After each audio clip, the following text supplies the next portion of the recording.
Patuloy po ang pagsasanay ng mga sundalo ng Pilipinas, Canada at Australia sa ALON o Amphibious and Land Operations Exercise. Sumala po sila sa isang senaryo ng island seizure. At nakatutok, si JP Soriano.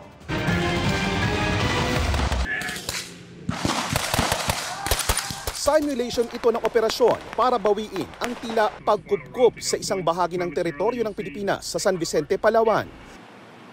Mula sa dagat at himpapawid, rumesponde ang F-18 Super Hornet ng Australian Defence Force at FA-50 ng Philippine Air Force. Saka nagdaos ng amphibious landing. Mabilis at maingat na pumwesto ang mga sundalo sa isang kinubkob na gusali hanggang tuluyan ng mabawi ang teritoryo. Bahagi ito ng Amphibious and Land Operations o ALON Exercise 2025. Saksi sa pagsasanay ng Filipino at Australian troops, sina Defense Secretary Gilbert Teodoro at Australia Deputy Prime Minister and Minister for Defense Richard Marles.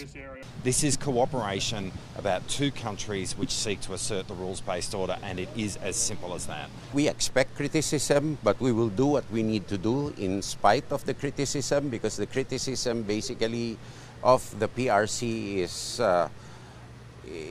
really paranoia, and it is a propaganda line. Their criticisms are propaganda, which for them and fortunately for us is not working.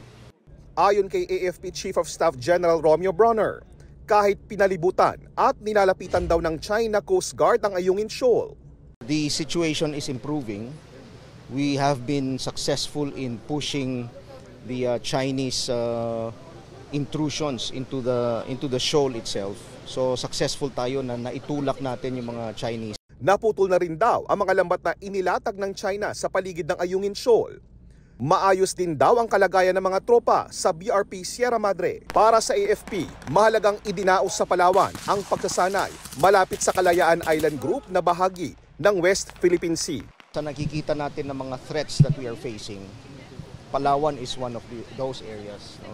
So we have to be able to rehearse the defense of our western seaboard. Kaya't ginawa natin sa Zambales and then this time dito sa Palawan. Magpapatuloy ang ALON exercises sa Fort Magsaysay, Nueva Ecija sa susunod na linggo. May tuturing daw na makabuluhan at makasaysayan ng pagpunta rito sa ALON exercise ng isa sa pinakamataas na opisyal ng Australia. At ayon sa ating Defense Department, patunay lang daw ito na patuloy na makikipag-ugnayan at makikipagtulungan ng ating bansa sa mga kaalyadong bansa na patuloy na kumikilala at may respeto sa karapatan ng Pilipinas sa West Philippine Sea. Mula rito sa Palawan at para sa GMA Integrated News, JP Soriano, nakatutok 24 oras.